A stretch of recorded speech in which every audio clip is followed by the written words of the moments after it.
आदेश 15 ऑगस्ट आपला स्वातंत्र्य दिन, गोकुळाष्टमी आणि माऊलींच्या सुवर्ण कळसाचा शुभमुहूर्त।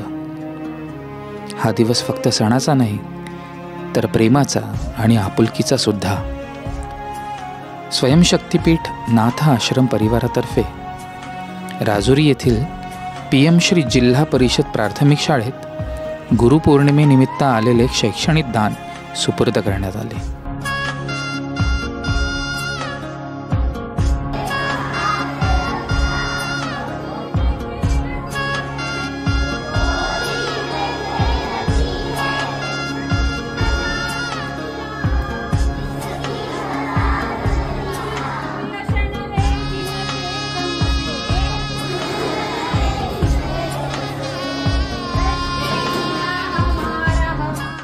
तुम्ही आता मैत्रीच्या वयात खरं तर तुम्ही आता जसे सर बोलले तसे ही मैत्री तुम्ही पाहिलीच असेल की घरच्या मैत्री कशी असते किंवा खरा मित्र कसा ओळखावा हे खरं तर ह्या वयात तुम्हाला गरजेचं आहे।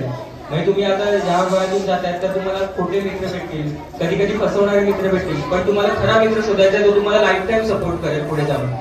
म्हणजे आता जर तुम्ही आता तुमचं वय असेल समजा 7-8 वर्षाचं वय असेल तर तुम्ही ही मैत्री तुमची आता 50-60 वर्षाची होईल। आता ह्या वयात जे सर आहेत तर ती मैत्री तुम्हाला लाईफ टाईम सपोर्ट देईल। तुम्हाला जेव्हा अपडाऊन असेल तुमच्या लाईफमध्ये, तुम्ही कुठे डिप्रेशन मध्ये असाल, तुम्हाला तर कळत नसेल मी काय बोलते डिप्रेशन वगैरे, पण तुम्ही जेव्हा तुम्हाला समजेल पुढे जाऊन मोठं होऊन त्रास होतो, कधी कधी करिअरमध्ये कधी कधी अडचणी येतात, पैशाची मदत हवी असते, आपल्या कुठे ऍडमिशन घ्यायचं असेल मोठ्या कॉलेजमध्ये जाऊन, मुंबईच्या कॉलेजमध्ये जाऊन, तर कधी कधी आपल्या घाबरायला होतं की मुंबईमध्ये कसं जायचं, पण मुंबई एवढ्या मोठ्या आपल्या समुद्रात आपल्या उडी मारायची, पण तेव्हा जर आपल्यासोबत खरा मित्र असेल आपला तर आपल्याला काहीच कशाची चिंता नसते की तो आपल्या सोबत असतो। म्हणजे फॅमिली तर असतेच आपल्यासोबत, पण कधी कधी असतो की आपण काही प्रॉब्लेम फॅमिली सोबत शेअर नसतो करू शकत, आपले पर्सनल प्रॉब्लेम असतात, पण ते शेअर करायला आपल्याला खरा मित्र असेल सोबत तर आपल्या कशाची चिंता नसते। असं तुम्हाला एक उदाहरण उत्तम दिसत असेल।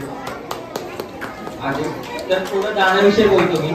तर हे दान आले ते आमचे कार्यक्रम असतात, म्हणजे आपले छोट्या प्रमाणात कार्यक्रम असतात, गुरुपौर्णिमेसारखा आता कार्यक्रम झाला तर त्या कार्यक्रमामध्ये आम्ही हार, फुलं, मिठाई असं काहीच मागवत नाही। आमच्या कार्यक्रमात पत्रिकामध्ये सरळ मेन्शन असतं की असं काहीच देऊ नका, ते उगाच वाया जातं, एक दिवस राहतं ते लगेच दुसऱ्या दिवशी आपण फेकून देतो, त्याचा उपयोग होत नाही। मिठाई आपण खाऊन खाऊन किती खाणार, प्रत्येकाला डायबिटीस सुरू झाला तर तेही किती जाणार, तर खाऊन खाऊन ते पण वायाच जातं, तर उगाच आपण त्यांची पोट भरत असतो। तर ते करण्यापेक्षा आम्ही त्यांना विनंती करतो की सोबत एक वही आणा, एक पेन आणा, जास्त नको, एक वही पेन आणलं तरी ते एका मुलाचं आयुष्य घडवू शकतं। तर ही संकल्पना घेऊन आम्ही मागचे भरपूर वर्ष ही कार्यक्रमाची आम्ही तयार करतो आहोत। तर त्यामुळे लोकांच्या पण मनात ते सुरू झाले की दान करू शकतो, दान कसं करावं हे आम्हाला सुचवलं। आता हे सुरू होते आपलं प्रोसेस, तर त्यामुळे आता भरपूर दान दाता देवतांनी आणले, तर त्यांचे मनापासून आभार। त्यांनी आमच्यावर विश्वास ठेवून आम्हाला एवढं मोठं दान केलंय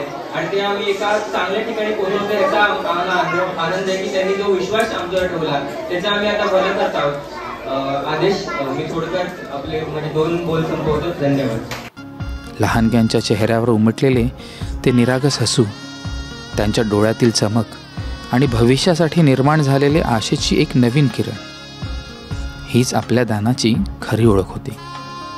शाळेतील मुलांना दैनंदिन गरजेच्या वस्तू, खाऊ आणि इतर शैक्षणिक साहित्य या सर्व माध्यमातून आपण त्यांचा हात घट्ट धरला आहे। या उदात्त कार्यासाठी योगदान देणाऱ्या तसेच हे दान योग्य प्रकारे पोहोचवण्याकरता लागणाऱ्या वाहतूक व्यवस्थापनेचा खर्च उचलणाऱ्या प्रत्येक दानशूर हृदयाला मनःपूर्वक वंदन।